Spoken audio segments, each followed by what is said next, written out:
What's up? Welcome to No BS Affiliate Marketing.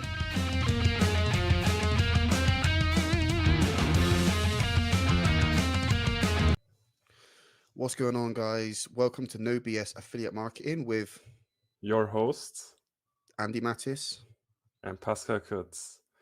And if you're struggling to create content that sells, then this might be one of the most important episodes you'll ever watch or listen to. So for me, when I started my affiliate journey, I was being told to create content with value, and basically I had no idea what to do and how to do that. And I just tried a bunch of stuff, putting up random quotes on Facebook. And after quite some time with nobody buying from me, I was wondering, what the hell am I doing wrong? So I just mentioned one of the most common pitfalls when it comes to creating content that sells. So what are your experiences with this, Andy? Yeah, so there are so many pitfalls that I kind of see out there at the moment, but yeah, you don't even want to know how bad my content was when I first started online, man. It was awful. Yeah, for me, it wasn't even like value. It was like I've been told I needed to create content. I was finding these like quotes like there's so many people doing this Facebook advertising, you need to be on Facebook or some kind of random quote. Didn't really know what I was doing. And then, yeah, eventually when I did sort of learn more about copywriting, it was just like, sort of value post, and like nobody was converting, right? And yeah, I see a lot of this stuff out there online at the moment. But yeah, it takes a lot more than just kind of adding value. People are telling you, right, add value, you'll make loads of money. You need to add value, but that alone will not make you money. There has to be a sort of system and strategy behind what you're doing, right? Right. As I say, what is it they say? It has to be a method behind the madness. Yeah, totally agree. Yeah. So like that's one of the major, or that were two of the major pitfalls out there. Like anything else that comes to your mind that we should discuss? Yeah, like motivational.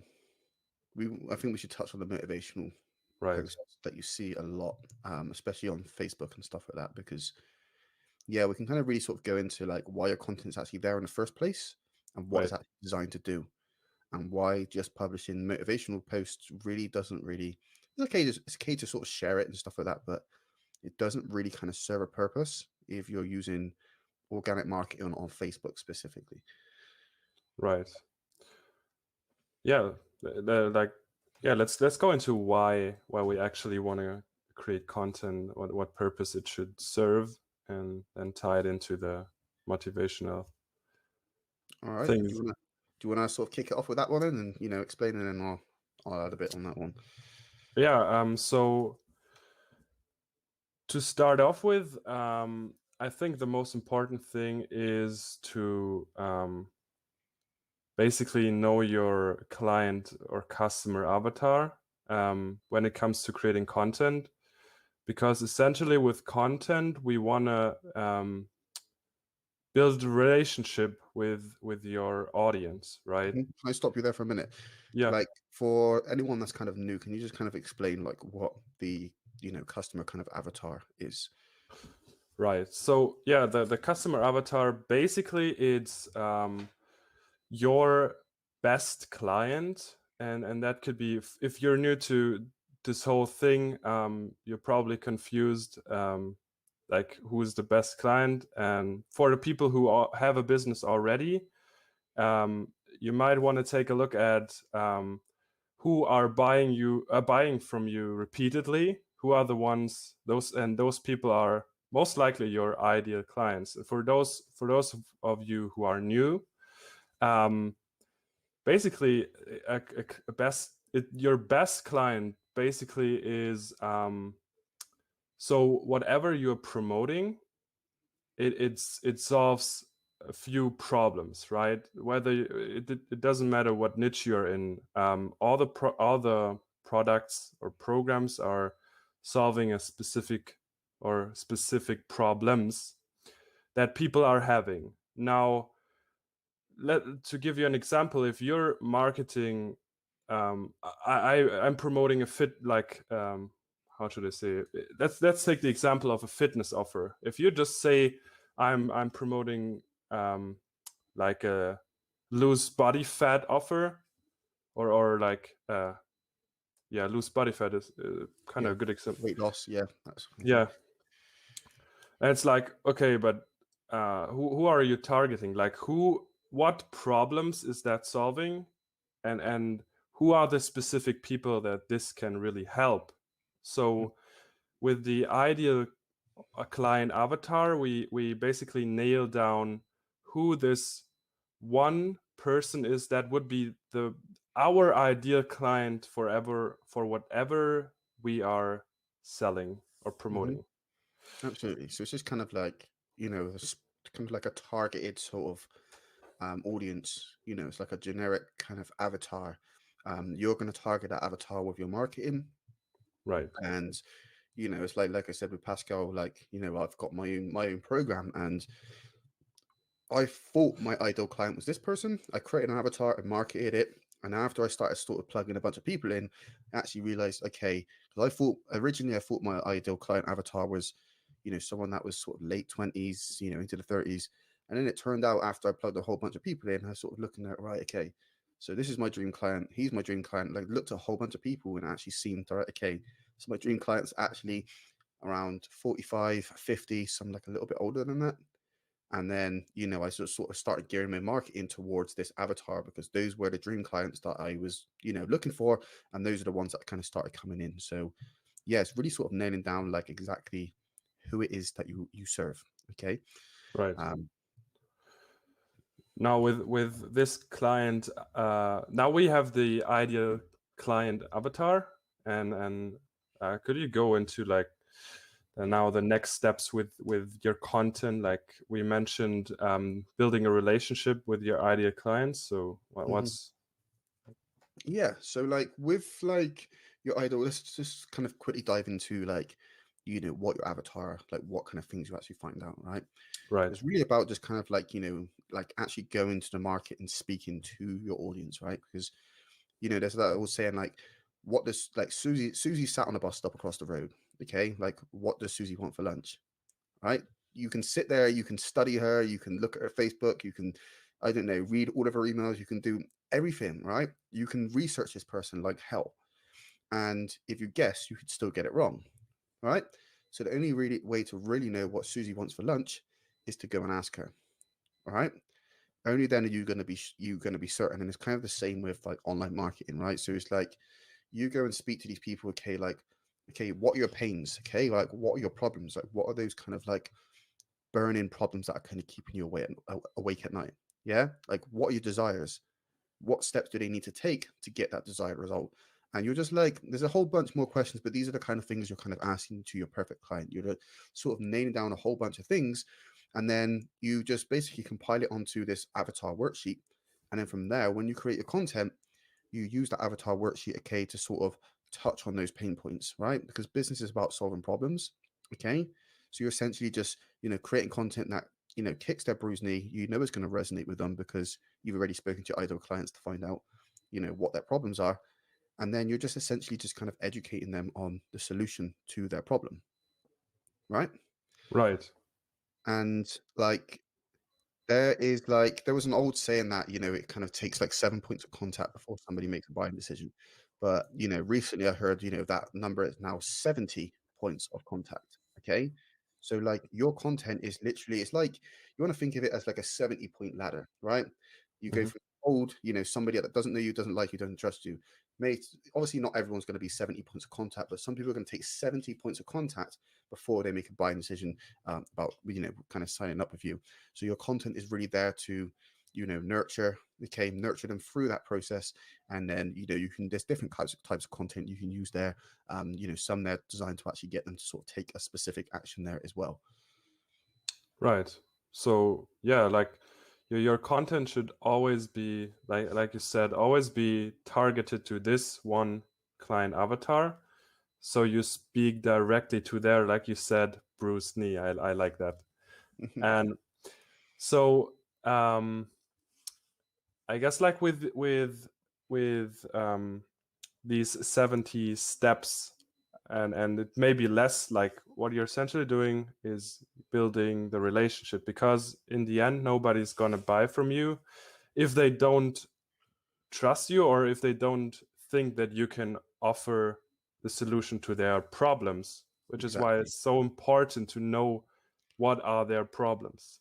Yeah, and like, skepticism is very kind of normal. Hence the name of this podcast. No BS affiliate marketing. The amount of BS out there is unreal. So naturally, people are skeptical of, this, that, and the other. Maybe they've kind of been burnt in the past. So like, it's really like, there's, like I said, there's so many different types of content, but like, it's really about getting people to know, like, get to know you. And like, Yeah, if you speak to anyone that's kind of really successful, like most of them will tell you like their best clients come from organic, yeah, right? People like Sam Evans, he would tell you, millions and millions. Like, I think you interviewed Steve Larson a little while ago. He said the same thing. You yeah, know, your best content comes from organic, and you may be wondering why. Like, paid traffic is amazing, and you're going to need both to really sort of scale. If you're just starting out, really should be kind of focusing on organic. But yeah, it's like, I've got an audience. Let's say, for example, I've got an audience of 4,000 people on Facebook, right? I'm publishing content every day. They know who I am, right? They're following my content. There's some form of relationship there versus, someone just randomly sort of scrolling down Facebook, clicking on an ad, and then, trying to sign them up for a program. It's like, like, I don't know you. It's like the skepticism is a lot higher, with cold traffic. So that's generally why, organic sort of converts higher. Um, Obviously, it requires a bit of sort of like manual labor to actually, generate the organic traffic and stuff like that. But yeah. right, right. So we mentioned the motivational posts. Like, how does that tie in with what we just spoke about? Yeah, so it's like just makes you feel good, like content that really gets people to kind of take action. It's not so much like just motivational posts. Like, Hmm. motivation is short-lived, right? If you're running off motivation, only motivation, like, you will not last long in online business. Right. Simple, right? There has to be a sort of deeper rooted thing. Like, motivation is only temporary. um Yep. and it doesn't really, like, yeah, it doesn't really kind of do much to get people to actually, move the needle for your business. It doesn't really serve too much of a purpose there. Yeah.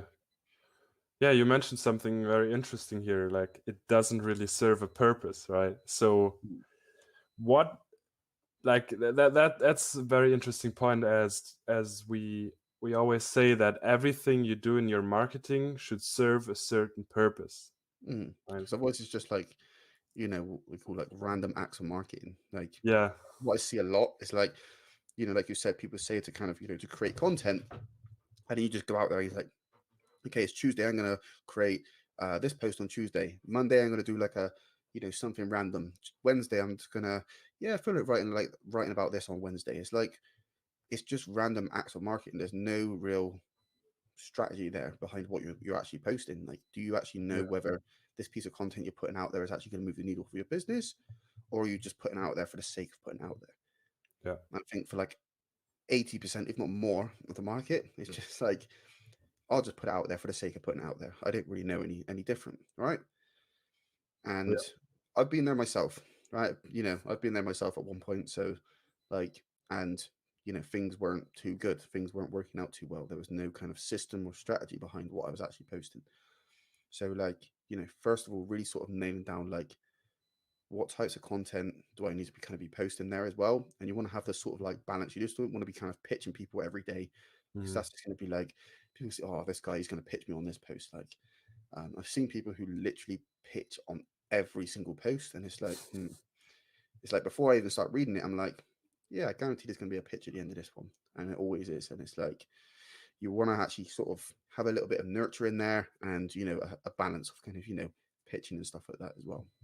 yeah, yeah. I've experienced the same thing with like some kind of emails that you're getting. You know exactly, okay, it's just another promotion, and you don't even look at the email because you know it already, right? And that's why it's so important to have this ratio you just mentioned. So like, what would you say is a good ratio of promotion to value? Yeah, so you can kind of switch it up. The 80-20 principle is always a good one to apply. As they say, 80% of the world is water, 20% is land. What is it? 20% of the population commit 80% of the crimes. So we add like, the 80-20 principle. So, you can do sort of 80% sort of nurture content, 20% sort of taking action content, getting people to take specific action. And then you can sort of rotate it to, for like, specific periods of time. Can't really kind of go into all of this stuff too much now, but like then you can do Yeah. sort of like 80% sort of, like taking action content, and then 20% sort of nurture. You can kind of cycle between the two. So yeah. Yeah, it's a good point. And like, what time periods are we talking about? It's like, when would you say is the best, to switch up the 80-20 to promotion to value? Yeah, so we do like for us, we do something cool. We do like a 2 week promotion cycle. So the promotion cycle is like it's 80% pitching or 80% taking action, 20% value, sort of, nurture content, right? Mm. So we do those for 2 weeks. And then after those 2 weeks is done, we add like a sort of over a 4 to 6 week buffer. Okay, so we've been like basically pitching hard for like 2 weeks, and then we sort of just step back, and then we just go to sort of, sort of 80% value, 80% nurture to 20% pitching. And then we do that for like, 4 to 6 weeks, and then we do another promotion cycle. So that's kind of like what we do. We do there. Yeah, yeah, that makes sense. And like, so what else is a good advice to our listeners? What should you do when it comes to creating content that sells? Like, what are the to-dos? The to-dos. So again, like use strong call to actions, and like you see this like really like quite a lot. It's like um I was guilty of doing this myself. Like when I used to do my posts and I wanted someone to take action, it would be just be like at the end of the post, right? Yeah, send me a message if and let's talk, or send me a DM or something like that. And when you really think about it, like who really does that? You may occasionally sort of get a message from someone, but most people don't do it. So like what's everyone doing when they're on Facebook? They're commenting on stuff, right? Yeah. So, you know, let's say for example, if you're interested, comment leads down below, down the bottom, or comment content or something like that. And when people comment, they're identifying themselves as a potential lead, which Mhm. then gives you a reason to actually kind of reach out to them. Yeah, that's a very good point. Yeah, I was doing the same thing. Mm-hmm. Yeah, send me a message, and nobody sent you a message. I was like, huh, Exactly. so, am I And doing again, something wrong? everyone's doing it as well. Yeah, So it's like they've heard it a million times before. right. Yeah, and we want to give you the no BS here on this episode, on this podcast. So we kind of mentioned the motivational thing. So like, when would you actually consider posting something motivational, or won't you consider doing that at all? Hmm. So like, sometimes I'm not like against motivational, but it's like, like you've seen this yourself. Some people are just like motivation, like every day. It's like, how are you gonna get nobody to take action? Like you just kind of find your own style. I'm not gonna tell anyone this is how you do motivation, but for me personally, like if I ever use like a motivational quote, it's usually right in the middle of a piece of content that I'm actually creating, like an Mm. actual, maybe like a story post or something like that.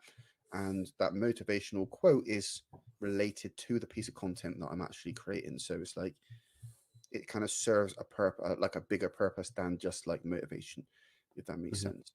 Like, yeah, for me personally, you very rarely, this is just me, you very rarely see me post just kind of like motivational, um, yeah, just motivation stuff. Like, it's not really something that I do. Yeah. Okay. So like, to give to do a quick summary of like what to do, we discussed the 80-20 of 80% promotion, 20% value, and then switch it up every, like, do this. We do the 40-day 14 that's important promotion cycle, then switch it back to 80% value, 20% promotion for the next 4 to 6 weeks, right? Hmm. Um, every piece of content you put out should serve a purpose. Now, do you want to go a little bit deeper on what that would mean, like, um, or how to give value in your content so people actually, take action? Yeah. So like, I guess like, with your value, you should be using your avatar worksheet.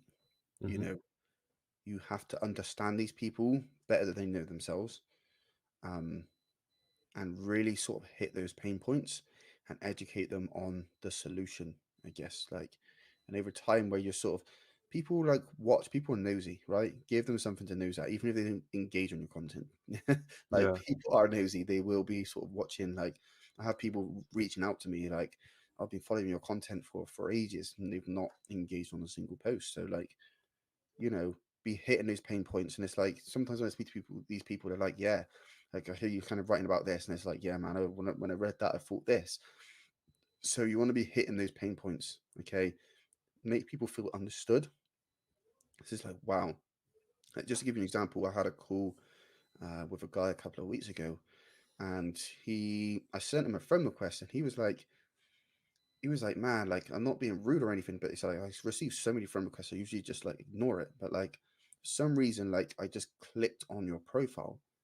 And then he was like, I just started scrolling down your wall, and I was like, damn. He's like, I'm not calling you a liar or anything, but like, I was reading your content about like, sort of where you were beforehand, like, um, and the kind of like struggles and stuff that you went through, and I was like, damn, like, I really kind of resonated with that stuff. And like he said, I don't know, I never do this, but I just kind of just started scrolling down your wall, and yeah, it's like it really sort of resonated with, yeah, really sort of resonated with me. So and there you go, like you use that avatar, like people will take notice. And like I said, just use like strong call to actions every now and then, Mm. in between. So mm, Yeah, very good point. And so I guess for to make it really give our listeners a bit of a how to create content, we could go into the framework of hook, story, offer here yeah, real quick that Russell yeah, Brunson is using. yeah. So like the hook, like like Russell Brunson. If you haven't read the book, um, Expert Secrets, I highly recommend going and grabbing it, or any of the secrets books. They're amazing, but Expert Secrets is probably my favorite. But yeah, this is like the Russell Brunson, the owner of ClickFunnels. He talks about the hook, story, offer, right? Yeah. So like story content or something like that, your hook is like, it has to kind of grab your attention, right? Um, so like let's just say, for example, over here in the UK we have like a soap like series. It's called EastEnders, right? Hmm. And they sometimes have these adverts on TV, which is like it's this high drama. It's like boom, like you literally like I don't know, someone's gonna end up dead, someone gets killed, or like just so like gives you kind of a glimpse of what's to come, right? And it's like I don't watch this stuff, but you see people that are like, oh my god, like I've got to go and watch this now, right? So it's like the hook, they're hooking them in before the actual kind of story. So like your hook in your Facebook content is essentially like the first few lines has to be kind of like high drama and really sort of grab the person's attention, right? So that's your hook, and then from there I like to use open loops, right? So just to try and give you an example here. So I could do some like really sort of high drama, right? And I'm gonna open a loop by I'm gonna say, okay, so I'm gonna tell you how I did this. I'm gonna like in this post, I'm gonna share with you how I did this, right? So I've gone high drama, I've grabbed their attention. In this post, I'm gonna tell you how I did this, right? So I've opened a loop, and then I'll go like, but before I get into that, I just quickly want to tell you about this. So I'm changing the topic, right? And I'm making them wait for that loop to be closed, which is going to be somewhere, further down the post. So this keeps, readers like really engaged. Open loops and closed loops, they are really powerful. So yeah, before I get into that, I'm just going to quickly tell you a quick story, right? So then you go into the story, and then yeah, okay. So now, and as I was saying earlier, I was going to let you in on this. Boom, then you go back to that. So like using open loops. So you've got the hook, then you've got the story, and then you've got offer at the bottom, like I was saying earlier, with using like strong call to actions and stuff like that. So yeah, just as kind of like to give you guys like a quick like 5 minute sort of breakdown. That's kind of like hook, story, offer. with open and closed loops, which are really powerful. And yeah, not everyone really uses on Yeah. Facebook. Very, very powerful. That's why every single movie series uses it all the time, right? Yeah. You get sucked into a scene on a movie or something, and then boom, they switch the scene, and you're like, ah. Yeah. Yeah. Yeah. Mm. I think we've all been through holy shit, binge watching. Why is that so hard to say? Yeah, binge watching. So okay, so is there anything else that we kind of missed out on what we need to do in a content? I think we kind of discussed the most important things. Anything comes to your mind? If not, we could go into what not to do when it comes to content. I think we kind of covered most of that. So yeah, so you can kick off with you can start with what not to do, and then see if I can add anything to that there. Right. So we discussed about the motivational post that you don't want to do it. You can do it, but you don't want to do it too often, and you don't want to be one of those people. Like I was at the start, posting random quotes, Yeah. and I was doing that for I think 1 or 2 weeks, and although you get a lot of engagement and you're like, wow, this is amazing, I get a lot of engagement, but engagement doesn't deposit any money in your bank account. Yeah, yeah. I'm glad you brought that one up because that one then popped to mind then. Engagement. This is a big one. You see people chasing engagement on Facebook. Honestly, you cannot deposit those likes and hearts in your bank account, right? Yep. Usually, when I see people with like 300 likes and shit on their post, they're like, you speak to them, they are some of like the most broke people online because they're focusing on the wrong things. Again, 80-20, right? 20% of your activities will yield 80% of the results. Okay. And if you're scrolling around Facebook, commenting on people's stuff and constantly keeping the algorithm warm, you're not really focusing on what's actually going to yield you the results. So please, please, please do not fall into the trap of thinking that boosting your engagement like to millions of numbers is going to actually make you more money. You want your content to be seen, and there's ways that you can do that, but like focusing on getting massive engagement, like it's not important. It's not Yeah, important. Yeah, exactly. I've had And like nearly $5,000 days with terrible engagement. yeah, and you see people on Facebook getting like 500 likes and comments, and they're the most broke affiliates out there. Mm-hmm. Yeah, so another thing that we kind of brought up earlier was random acts of marketing. Yeah. So you don't want to just publish content, like you said, for the sake of publishing. It should Yeah. all serve a certain purpose. And like this is like it's all good and well saying this stuff as well, but then like you get the people as well that would say like, I'll just figure it out on my own. And I'll tell you now, like just being straight, you're not gonna do that. Like at present, I've been for like some over like $40,000 in mentorship programs, and one thing that I can tell you is there's some amazing mentors out there, but like everyone brings something different to the table, right? Like I've grabbed some golden nuggets from every single mentor that I've kind of been with, um, you know, barred a couple of bad ones, right? But people bring like everyone brings something different to the table, and Mm, for you to kind of have the limiting belief, because that's all it is a limiting belief that you're actually going to figure that stuff out on your own. It's not going to happen. I've seen people go in the wrong direction. I have clients myself that have gone in the wrong direction for over 10 years, right? And then once I've seen with other people do something, do similar stuff, they've gone try and figure it out for years. And then once they've eventually invested in kind of a mentorship program, they're like, oh man, like I wish I just did this at the start. I would have just shaved off like multiple years of heartache, pain, and struggle. Okay. yeah, Um, like don't be that person that purely we're giving you value here, right? And again, no BS. Like don't be that person that just tries to, build yourself a 6 or 7 figure business from figuring out on you and just watching YouTube videos from like hundreds and hundreds of different people. right? You want to basically be sort of nailing down exactly who it is that you want to learn from. And my recommendation is just to, only gather information from like one or two people and then focus on implementing it. Because if you gather information for too many different people at the same time, it's going to lead to overwhelm and Right. people get stuck and they end up quitting.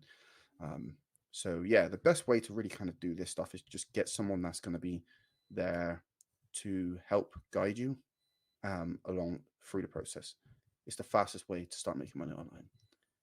Don't see Yeah. investing in yourself as an expense. It's an investment, not an Yep. expense. That's why you say investing in Yeah, yourself and not expanding expanding like something. it's crazy. What I feel finds like crazy as well is like people like see, nothing against it. Like all of my family have gone to university, bar me, right? Um, every single one of them, they've gone, spent 4 years and, studying, getting a degree and all of this stuff. And then they leave with like £40,000 worth of debt, Yeah. right? And then they basically left paying that off for like the next like 10, 15 years. Some people even longer than that, right? To then go and work at a job that pays you less than, or maybe if you've got a PhD, you may be earning around about the six-figure mark. Yeah. Whereas you could invest, a few grand into some like really good mentorship online, and you could literally have yourself a six-figure business or a multiple six-figure business within your first 6 to 12 months. Absolutely. Yeah. And I kind of experienced this myself, this limiting belief, like spending, let's say 2, 3, 4 grand on going on vacation, no problem. But Hmm. like investing 2K in a mentorship program, oh my God, hell no, that's way too expensive. It's like, Yeah, what the hell? and it's like, you wouldn't, if you didn't know how to fly a plane, would you just jump in it and start flying it? Yeah, It's not gonna go. It's not gonna end well. So like, yeah, and that's exactly. usually what happens when people try and kind of figure it out on their own online. They Yeah, just go down the wrong route, and they end up wasting years, or they end up getting burnt out and quit. yeah, So yeah. You won't, like you said, yeah, you won't go to an airport and you want to go to, let's say you're going to the London airport and you want to go to, I don't know, Sao Paulo. You won't go there and jump into a random plane, right? It's gonna take you, I don't know, somewhere. You wanna be sure that you will get to you have the right direction going into and hitting your destination that you want to go to. hmm Just so yeah, like I think we've been both through watching those YouTube videos and trying to figure everything out on our own that we can and really give you the no BS fastest way. Get yourself a mentor who can show you how to do stuff, who's been doing it on his own. And what's important also is to really research on your mentor before you actually jump and yes, yes, really big. Do not ever assume because someone is making a lot of money that they're going to be a good mentor. yeah, Like I said, the couple of bad ones that I've had, they're both eight-figure earners. One doing over 50 million, one doing like about 12 million, and they were some of the worst mentors that I've ever had. So there are some good ones out there, but you actually have a look at like, are these people good at helping their students get results? What are their students yeah, saying about the system? yeah, Because yeah, that's really important. yeah. Just because they're driving a Lambo or have big like mansion or whatever doesn't mean that they're good teachers. Exactly.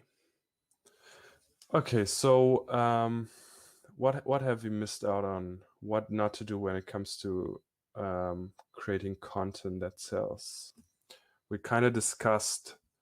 We discussed like having a purpose, um, or not doing the random acts of marketing. We discussed not trying to figure everything out on your own. We've discussed the engagement as well. Right. So Not don't pitch on every post. I think we've already covered that as well. right, right. So I guess yeah, we can just give our listeners a quick summary of what we discussed in this episode and then wrap it up. Yeah, go ahead, man. All right. So yeah, we discussed why you want to create content, and basically essentially what content should do is to build relationship, build trust in your audience, and you really should nail down who your audience is. We discussed the ideal client avatar, and in case you don't know what you should what question you should ask your ideal client avatar, there's also worksheets. You can just Google ideal client avatar worksheet and you will find something. Right, so the most common pitfalls when it comes to creating content, which kind of overlaps with what not to do. So I will just start off. The most common pitfall I would say is the engagement part, thinking that engagement leads to a lot of sales, which actually is not the case. And like we said, the people who get like 500 likes and comments on their posts, posting random stuff, are the ones who don't make any money. But like you mentioned that you were having bad engagement. You're making what did you say, like 5K days? Yeah, with hardly any engagement on there. Yeah. So, yeah. So Yeah, that's engagement is not important. I probably had like 20 likes if I'm lucky on some posts. You know, like engagement doesn't lead to sales, right? yeah. All right. So another pitfall or another thing that you don't want to do is the random acts of marketing. Just putting out content for the sake of putting it out. The motivational stuff, do not just simply put up motivational stuff. You might occasionally want to throw something in, but it's personal preference. Kind of have to figure it out on make your own choice on how and when you want to do it. Yeah. What did I forget? I don't know. I think you pretty much covered everything there. I'm pretty sure. Okay. All the major bits. So Okay. yeah. Yeah. Now just quickly run through what to do. The 3-4 points we discussed before we wrap this up was every content should serve a purpose. There we go. Absolutely.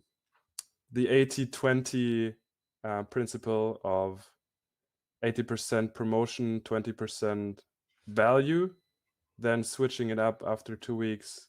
What we do, the 2 weeks promotion cycle, I can barely talk. And then switching back to 4 to 6 weeks of 80% value with 20% promotion. Right. Yeah. And So you just kind of cycle it between a man and just sort of have that sort of balance there.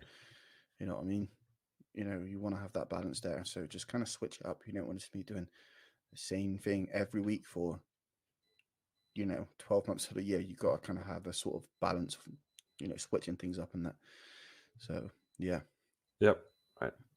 All right. I think that was it. Yeah. So like again, for like anyone that wants to sort of learn more about what we do, there'll be a link in the description somewhere down below this video where you can sort of click on, find out a little bit more about what we do. And again, obviously don't forget to subscribe to the channel. There should be I don't know, something somewhere, I think over in that corner down at the bottom screen. So yeah, make sure you hit the subscribe button, switch notifications on. And yeah, been really great jumping on here again with you, Pascal. So yeah, we'll catch you guys on the next episode. Yeah. Thank you for tuning in. Goodbye. Bye.